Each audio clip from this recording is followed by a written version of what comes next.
고린도전서 14장 12절 말씀, 고린도전서 14장 12절 한 목소리로 봉독합니다. 그러므로 너희도 영적인 것을 사모하는 자인즉 교회의 덕을 세우기 위하여 그것이 풍성하기를 구하라. 아멘. 오늘 교회의 덕을 위하여 라는 제목으로 하나님의 말씀을 우리가 함께 잠시 생각해 보기를 원합니다. 우리는 어려서부터 이솝 이야기를 많이 들어왔죠. 이솝이라는 사람은 지금부터 한 2500년 전에 고대 그리스에 살았던 사람입니다. 이 사람은 노예였지만 사람들에게 재미있는 이야기를 들려주는 탁월한 재능이 있었어요. 특별히 이솝 이야기에는 동물이 많이 등장하잖아요. 이야기마다 중요한 또 교훈이 담겨 있어서 아이들이나 어른이나 다 즐겨 듣습니다. 이솝 이야기 중에 지혜로운 까마귀라는 이야기가 있어요. 어느 까마귀 한 마리가 목이 말라서 물을 찾아 헤매고 있었습니다. 그러다가 우연히 큰 물 항아리 하나를 발견하게 됩니다. 누군가가 물을 마시고는 세워둔 항아리였어요. 속을 들여다보니까 물이 있기는 한데 가득히 차 있는 것은 아니고 어쩌면 절반 정도 밖에 되지 않았던 것 같습니다. 물 항아리의 입구는 너무나 좁아서 몸이 들어갈 수가 없었던 거예요. 아무리 애를 써봐도 부리가 물에 닿지도 않았습니다. 항아리를 넘어뜨려 볼까 했지만은 이것도 할 수 없었어요. 항아리는 토기로 만든 것이어서 너무나 무거웠습니다. 그래서 까마귀는 방법을 하나 생각해냈습니다. 까마귀는 작은 돌멩이 하나씩 물어와서 물 항아리 속으로 빠뜨리기 시작했어요. 돌멩이가 하나씩 물속으로 가라앉을 때마다 물의 높이가 조금씩 올라왔습니다. 하나 또 하나 계속해서 돌멩이를 항아리 속에 떨어뜨렸어요. 곧 물은 거의 항아리 입구까지 높아졌습니다. 이렇게 해서 까마귀는 자기가 원하는 만큼 실컷 물을 마실 수 있었다라는 이야기입니다. 자, 이 이야기 속에는 여러 가지 교훈이 내포되어 있을 수도 있습니다. 그런데 우리는 오늘 작은 돌멩이 하나하나에 한번 초점을 맞춰보면 좋겠습니다. 물의 높이를 올리기 위해서는 작은 돌멩이들이 결정적인 역할을 했죠. 많은 돌멩이가 사용되었기 때문에 결국 원하는 결과를 얻게 된 것이었습니다. 물 항아리를 우리가 교회로 한번 생각해 보고 돌멩이를 우리 교인들 한 사람 한 사람으로 잠시 생각해 보기를 원합니다. 우리는 각기 교회에서 작은 역할들을 맡고 있습니다. 그리고 교회가 교회다운 모습을 갖추기 위해서는 우리의 작은 역할들이 다 중요한 거예요. 교회를 향한 주님의 그 크신 뜻을 이루어드리기 위해서는 우리 각자의 노력이 다 중요합니다. 그런데 우리 한 사람 한 사람보다 더 중요한 것이 있어요. 그것은 우리 교회 전체입니다. 교회는 이제 예수님께서 부르셔서 함께 하도록 하신 우리 모두를 가리킵니다. 서로를 위하고 도와주고 또 격려하고 이끌어 주어서 우리는 함께 자라야 합니다. 이런 교회 전체의 영적인 성장을 통해서 우리는 교회를 향한 주님의 목적을 이루어 드릴 수가 있습니다. 자, 오늘 읽는 고린도전서 14장 말씀에서 사도 바울은 성도가 자신보다는 교회 전체를 생각하고 자기 중심적이기보다는 곁에 있는 다른 교회를 생각해야 한다라고 교훈하고 있습니다. 그래서 본문은 모든 일을 교회 전체의 덕을 세우기 위해서 하라라고 말하고 있어요. 고린도 교회가 이 부분에 있어서 어떻게 미달되었는지를 살펴보고 이것을 고울 삼아서 주변에 있는 믿음의 형제자매를 세워주고 교회 전체의 덕을 세우는 우리들이 되었으면 합니다. 1번 함께 읽겠습니다. 우리가 사모할 것. 사도 바울은 고린도전서 12장에서 하나님께서 교회에 여러 다양한 은사들을 주셨다라고 말했죠. 성령께서는 때때로 기적적인 특별한 능력을 부어주기도 하셨습니다. 이런 은사를 받은 사람들은 병을 고치기도 하고 방언을 말하기도 하고 하나님의 특별한 통찰력으로 숨겨진 일을 밝히고 하나님의 메시지를 사람들에게 전달했습니다. 또 성령께서는 좀 더 자연적이고 또 일반적인 은사도 부어주셨어요. 성도를 가르치고 도와주고 이끄는 것도 다 성령께서 주신 능력과 은혜로 하는 일입니다. 한 사람의 이 모든 다양한 은사들을 다 받아서 사역하는 것은 아니죠. 왜냐하면 하나님의 뜻은 서로를 통해서 우리 모두의 필요가 채워지는 것이기 때문입니다. 그래서 사도 바울은 교회를 하나의 몸에 비유를 했습니다. 몸의 각 지체가 서로를 필요로 하는 것처럼 교회는 이 다양한 은사들이 함께 조화를 이룸으로써 전체를 풍성하게 하는 것입니다. 바울은 고린도전서 12장에서 성령의 다양한 은사들에 대하여 말한 후에 13장에서는 이 모든 은사들 위에 가장 탁월한 것은 사랑이다 라고 말했죠. 사랑이 없는 방언, 사랑이 없는 예언, 사랑이 없는 지식과 섬김은 모두 제로가 될 수밖에 없습니다. 이와 같이 사랑은 성도가 교회에서 추구해야 하는 가장 최상의 목표가 되는 것입니다. 이제 고린도전서 14장에 와서 사도 바울은 어떻게 그러면 사랑을 목적으로 하여서 이 모든 은사들을 잘 사용할 수 있는가에 대하여 설명합니다. 고린도전서 14장 1절 먼저 읽겠습니다. 사랑을 추구하며 신령한 것을 사모하되. 가장 먼저 사도 바울은 성도가 영적인 은사들을 사모해야 한다라고 말하고 있습니다. 자, 우리는 일반적으로 방언으로 기도하고 어떤 특별한 영적인 경험을 하는 것을 좀 주저하고 경계하는 그런 경향이 있어요. 물론 이런 조심스러운 태도에 대하여 우리는 좀 정당한 이유를 가지고 있을 수도 있습니다. 아마 우리는 이전에 어떤 영적 체험을 하는 것을 목적으로 삼고 또 그 은사 그 자체가 목적이 되어서 좀 비정상적인 신앙생활을 하는 사람들을 본 적이 있었을 것입니다. 그리고 은사를 너무나 사모하는 가운데서 원하는 것을 이루어보기 위하여 인위적인 방법을 사용했던 그런 사례들도 있었습니다. 한 가지 예로 이전에는요, 방언을 가르치는 사람들이 있었어요. 방언을 하고 싶은데 안 되니까 가르쳤어요. 할렐루야 할렐루야 막 해봐, 더 빨리 해봐, 더 빨리 해봐, 막 수없이 자꾸 되풀이하면 혀가 꼬여서 발음이 제대로 되지 않는 거예요. 이상한 말이 나옵니다. 이걸 가지고 방언을 받았다, 그렇게 어떤 목사님들이 가르치기도 했습니다. 이것은 여러분 인위적으로 성령의 은사를 만들어내리는 잘못된 노력이었습니다. 방언의 은사는 인간이 만들어내는 결과물이 아니라 하나님께서 주시는 것임을 우리는 꼭 기억해야 합니다. 또 과거에 어떤 사람들은 예언을 해준다고 했는데, 근데 실제로 보면 교묘하게 그 사람의 상황을 잘 파악해서 귀를 솔깃하게 해주는 그런 말을 들려주는 말을 했던 것으로 우리가 생각할 수 있습니다. 하나님께서 주신 메시지가 아닌 거죠. 사람의 꾀로 만들어진 가짜 예언이었습니다. 저도 이런 가짜 예언을 들어보았어요.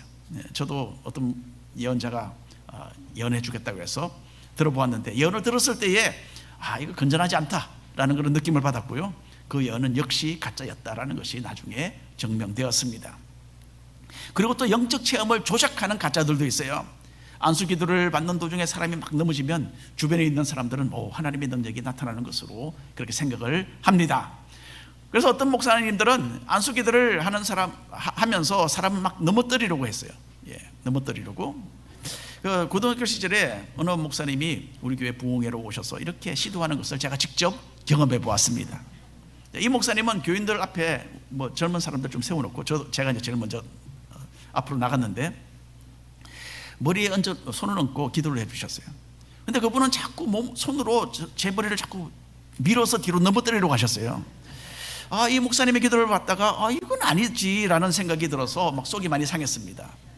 그러면 이런 수작에 나는 넘어가면 안 된다라는 생각에서 제가 왼쪽 발을 한 발짝 뒤로 딱 이렇게 떼면서 좀 버텼죠. 몸을 받치고 중심을 딱 유지를 했습니다.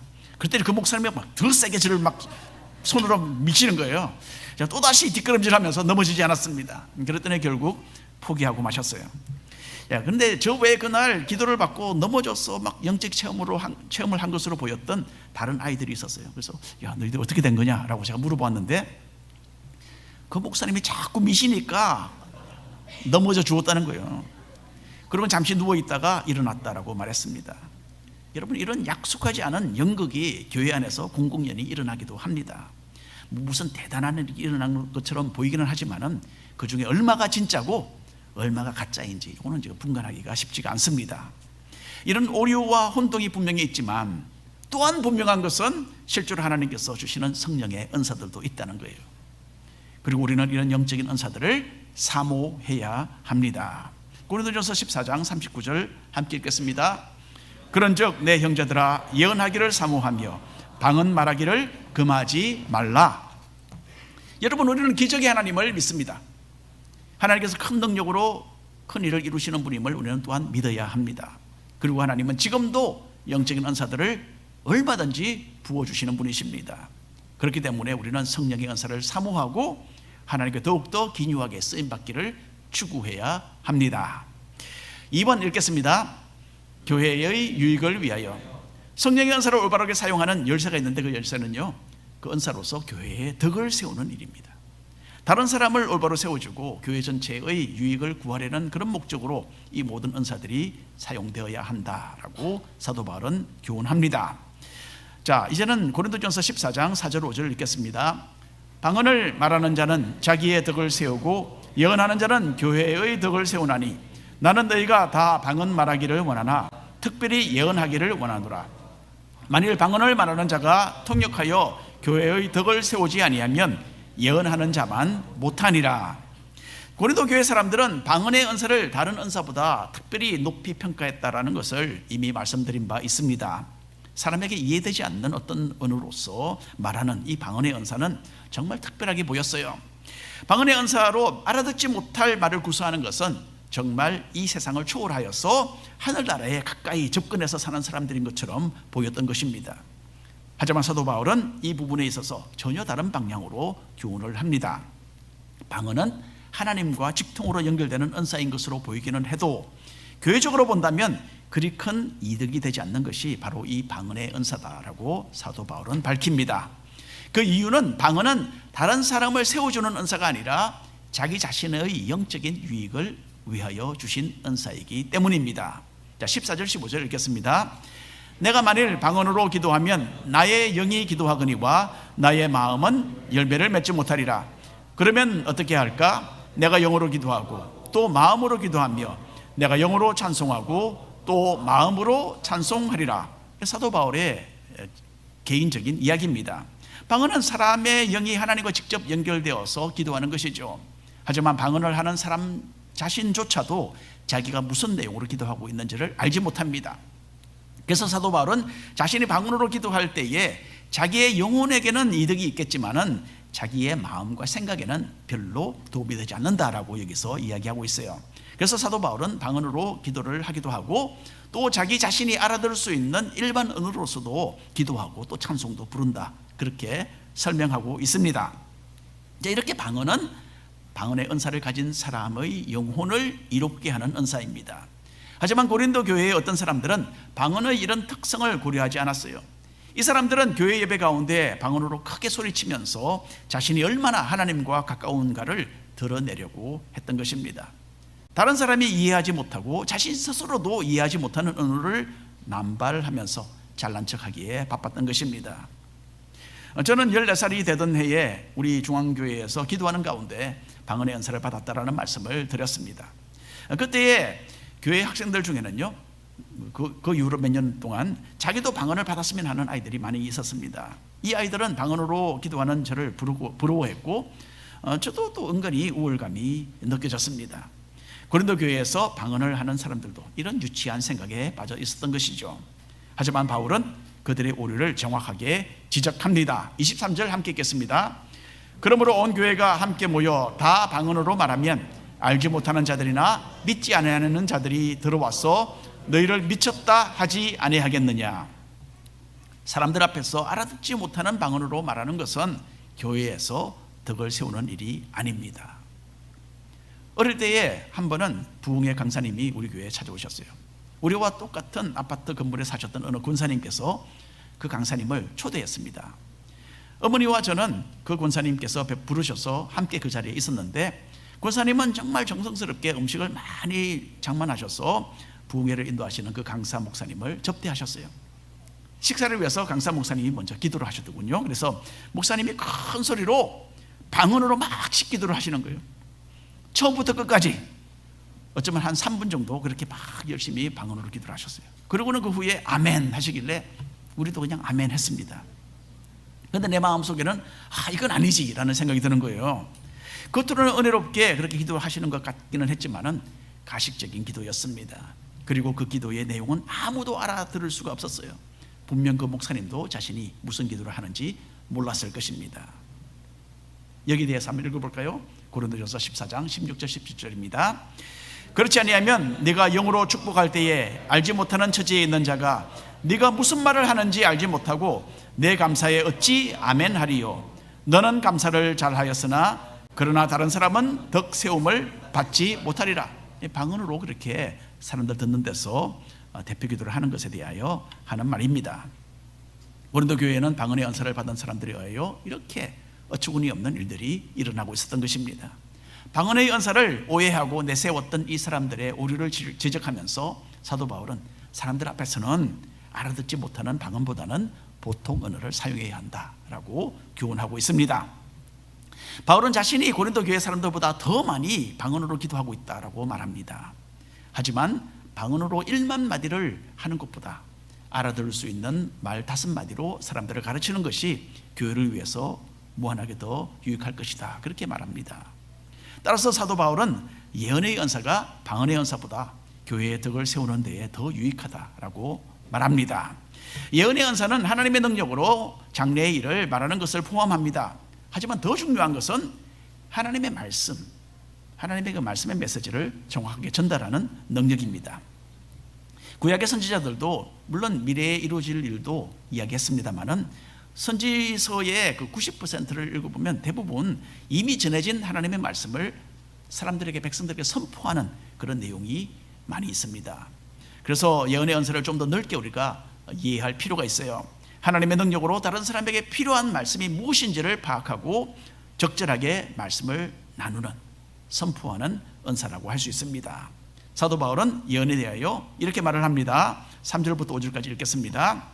그러나 예언하는 자는 사람에게 말하여 덕을 세우며 권면하며 위로하는 것이요, 방언을 말하는 자는 자기의 덕을 세우고 예언하는 자는 교회의 덕을 세우나니 나는 너희가 다 방언 말하기를 원하나 특별히 예언하기를 원하노라. 아멘.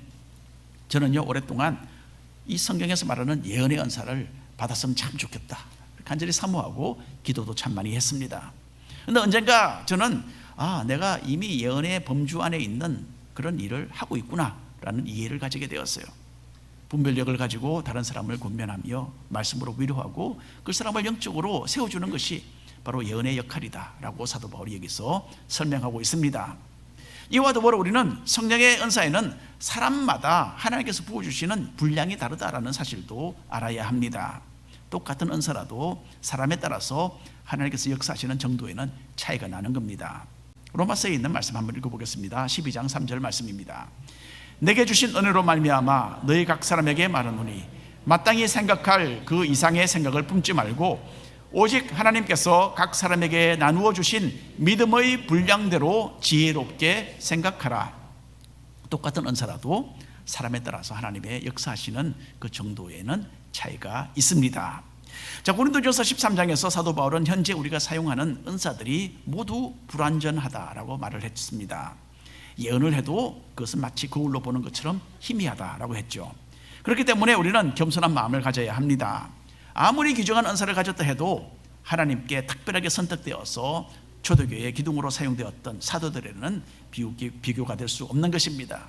그런데 요즘에는요, 현대에는 미국에 있는 어떤 예언자들이 옛날에 있던 사도 바울 아무것도 아니야, 나는 그보다 더 잘해, 뭐 그런 사람들이 있습니다. 아주 교만한 거죠, 그렇죠? 그러나 하나님의 똑같은 은사라도 사용하시는 그 정도에는 차이가 있는 것입니다. 그렇다고 해서 내가 가진 것은 형편없으니까 나는 그냥 가만히 앉아있겠다라고 말해서도 안 됩니다. 어떤 사람이 이런 말을 했어요. 숲속에서 제일 노래를 잘하는 새 한 마리만이 늘 독창으로 노래를 부르고 다른 새들은 그냥 듣기만 한다면 그 숲은 너무나 쓸쓸하고 흥미도 없을 것이다, 그렇게 누군가가 말을 했습니다. 우리가 성가대 대원들이 많이 있는데 그 성가대 대원들 중에 노래 제일 잘하는 사람만 노래 부르고 다른 사람은 듣기만 한다 그러면 역시 똑같은 현상이 생기겠죠, 그렇죠? 우리에게 맡겨진 분량만큼 우리가 신중하고 성실하게 교회의 유익을 위해서 우리 은사들을 사용하면 되는 것입니다. 자, 3번 읽겠습니다. 화평과 질서. 고린도 교회는 방언의 은사에 지나치게 치중함으로써 균형을 잃은 그런 교회였습니다. 예배하러 사람들이 교회에 모일 때에 그 자리는 혼란스러웠고 자신의 은사를 내세우는 사람들로 인하여서 성숙하지 못한 분위기였습니다. 그래서 고린도 교회는 여러 사람이 무질서하게 각자 방언으로 떠드는 그런 예배가 되고 말았습니다. 방언의 은사는 분명히 성령께서 뜻이 있으셔서 사람들에게 나누어 주시는 은사입니다. 하지만 교회 예배 가운데 방언이 적절하게 사용될 수 있는 경우는 그 사람의 방언을 보통 사람들이 알아듣도록 번역하는 방언의 통역의 은사를 가진 사람이 있을 때뿐이라고 사도 바울이 이야기합니다. 그리고 설사 이런 경우를 하더라도 질서 있게 모든 것을 하라라고 바울이 명령합니다. 자, 고린도전서 14장 27, 28절 읽겠습니다. 만일 누가 방언으로 말하거든 두 사람이나 많아야 세 사람이 차례를 따라하고 한 사람이 통역할 것이요, 만일 통역하는 자가 없으면 교회에서는 잠잠하고 자기와 하나님께 말할 것이요. 사도 바울은 교회의 예배 중에는 방언의 은사는 덕이 되지 않는다라고 말을 합니다. 그래서 방언을 통역하는 은사를 특별히 가진 사람이 없다면 방언하는 사람은 교회 모임에서 침묵하라라고 합니다. 성령의 은사가 그렇게 풍부했던 고린도 교회에도 이 방언 통역의 은사를 가진 사람들은 비교적으로 드물었던 것 같습니다. 사도 바울의 명령 그대로 고린도 교회가 순종을 했다면 이 한 가지만으로도 예배가 엄청나게 안정되고 질서 있는 그런 분위기로 바뀌었을 것이라고 저는 생각을 합니다. 자, 예언의 은사를 가진 사람들에게도 사도 바울은 중요한 교훈을 전달하고 있습니다. 두세 사람이 질서 있게 그리고 차례대로 예언하고 나머지 사람들은 그 예언하는 내용이 올바른 것인지를 신중하게 분별해야 한다라고 사도 바울은 말합니다. 자, 29절 이하 읽겠습니다. 예언하는 자는 둘이나 셋이나 말하고 다른 이들은 분별할 것이요, 만일 곁에 앉아있는 다른 이에게 계시가 있으면 먼저 하던 자는 잠잠할지니라. 너희는 다 모든 사람으로 배우게 하고 모든 사람으로 군면을 받게 하기 위하여 하나씩 예언할 수 있느니라. 자, 하나님께서 주시는 모든 것은 다 완전합니다. 그러나 이 완전한 것을 담는 우리 인간 그릇이 불완전하기 때문에 오류가 생길 수 있는 겁니다. 하나님의 메시지가 인간의 생각과 인간의 성품을 통과해서 다른 사람에게 전달될 때에 그 순도가 급격하게 떨어질 수도 있습니다. 그렇기 때문에 예언하는 사람도 이것을 인정하고 겸손해야 합니다. 또 예언을 듣는 사람도 책임감 있게 분별해서 들어야 하는 것입니다. 특별히 우리는 어떤 사람들이 예언이라고 주장하는 것에 너무 좀 좌우되어서는 안 되는 것 같아요. 많은 경우에 보면 이런 예언은 하나님의 말씀이 아니라 그 사람의 의견이고 그 사람의 말입니다. 예언자들은 자칫 잘못하면 우리에게 사람의 마음을 움직이려는 말을 하기가 참 쉽습니다. 설사 예언의 모든 내용이 오로지 하나님께로부터 왔다 하더라도 예언자가 자신이 보고 자신이 마음으로 들은 그 내용을 해석하고 말할 때에 분명히 오류가 생길 수가 있는 것입니다. 결국 예언하거나 말씀을 전하는 사람은 신중하고 하나님 앞에서 결백하게 해야 합니다. 이와 마찬가지로 사람들을 가르치고 권면하는 일에도 신중함이 필요합니다. 그리고 예언을 듣고 말씀을 듣는 사람들도 또 교회도 그 전해지는 내용을 분별할 책임이 있는 것입니다. 고린도전서 내용을 읽어보면 고린도 교회의 예배는 상당히 활기차고 또 자유로웠던 것으로 보입니다. 이미 짜여진 순서대로 정확하게 1시간 동안 드리는 우리 교회의 예배와는 좀 많은 차이가 있는 것 같아요. 성령의 인도하심에 따라 좀 더 자유롭게 성도들이 말씀도 나누고 함께 기도도 하는 그런 분위기의 예배였습니다. 물론 그때는 많은 사람이 모이는 이런 예배가 아니고 집에서 드리는, 가정에서 드리는 그런 예배였죠. 자, 이와는 마찬가지로 어떤 교회는 정말 딱딱하게 굳어서 숨이 막힐 듯하는 그런 예배를 드리기도 합니다. 예배는 꼭 이렇게 드려야 한다라는 그런 규정은 성경에 없어요. 하지만 어떤 모습의 예배이든지 간에 그 안에는 어느 정도의 질서가 있어야 합니다. 14장 32절 33절 읽겠습니다.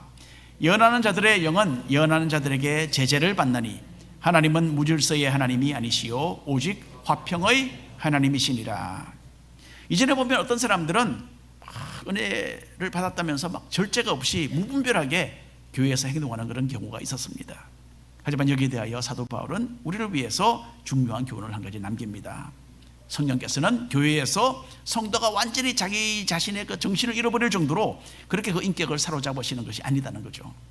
성령께서는 우리의 지성을 초월해서 우리를 움직이지 않으십니다. 성령의 은사가 그런 것이 아니다는 거죠. 그렇기 때문에 올바른 태도와 서로를 살피는 성숙한 마음으로 교회의 덕을 세우도록 처신해야 한다라는 그런 내용으로 우리에게 오늘 이 교훈을 남기고 있습니다. 오늘 결론의 말씀 함께 나누고자 합니다. 오늘 성경 말씀을 통해서 우리는 영적인 은사들을 먼저 사모해야 한다라는 내용으로 여러 차례 권면을 받습니다. 그리고 이미 나에게 주어진 그 은사에 충실하면서도 더욱더 큰 은사를 추구하는 그런 사람들이 되어야 합니다. 현재 나의 영적인 상태에 만족하고 머물러 있어서는 안 되는 것이죠. 더욱더 깊은 주님의 은혜 가운데로 나아가기를 갈망하는 것이 성도의 올바른 자세입니다. 자, 그리고 우리는 성령의 갖가지 은사로 구비되어서 더 요긴하게 교회의 덕을 세우기 위해 사용되도록 기도하는 사람들이 또한 되어야 합니다. 교회에서는 여러 다양한 은사를 가진 사람들이 함께 모여서 각종 역할들을 감당합니다. 우리 모두가 각기 작은 일들을 맡아서 함께 섬기는 가운데서 교회 전체가 부유해지는 것이죠. 우리 교회는 오늘처럼 주일 예배를 위해서 많은 사람들이 여러 모습으로 봉사에 임합니다. 먼저 토요일 오후에는 목장들이 순서에 따라서 교회당 청소를 합니다. 예배실을 정리하고 또 주일을 준비해요. 주일 아침에는 봉사부 주관으로 주차장에서 차량 안내로 돕는 분들이 계십니다. 또 예배실 안에는 예배실 앞에는 새가족부 부원들이 안내를 돕습니다. 예배 시간이 되면 찬양팀이 있죠. 또 성과대원들이 열심히 준비한 음악으로 하나님께 드리는 우리의 찬양을 이끌어갑니다. 어른들이 예배를 드리는 동안에 아래층에서는 여러 주일학교 교사 선생님들과 또 중고등부 사역자들이 우리 자녀들을 가르치며 영적인 지도자로서의 그 역할을 감당해 주십니다. 예배 후에는 친교 시간을 위해서도 주방에서 관계된 많은 분들이 또 섬기십니다. 저는 우리 교회에서 설거지로 봉사하는 그런 남자분들이 너무너무 멋있고 자랑스러워요. 여러분은 참 귀합니다.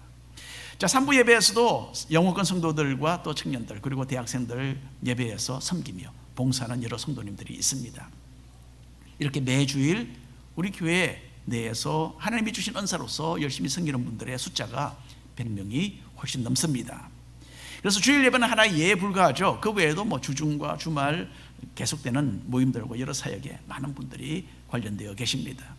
각 부서를 통해서 여러 성도들이 제각기 작은 부분들을 맡아서 섬기고 계십니다. 이런 수많은 작은 역할들을 통해서 교회는 은혜로운 장소가 되어가고 더욱더 풍성해지는 것이죠. 마치 작은 돌멩이들이 모여서 항아리 속의 물 높이를 올리는 것과 같은 그런 상황입니다. 예수님께서 교회를 세우시고 우리를 교회의 일원으로 삼으신 것에는 큰 뜻이 있으십니다.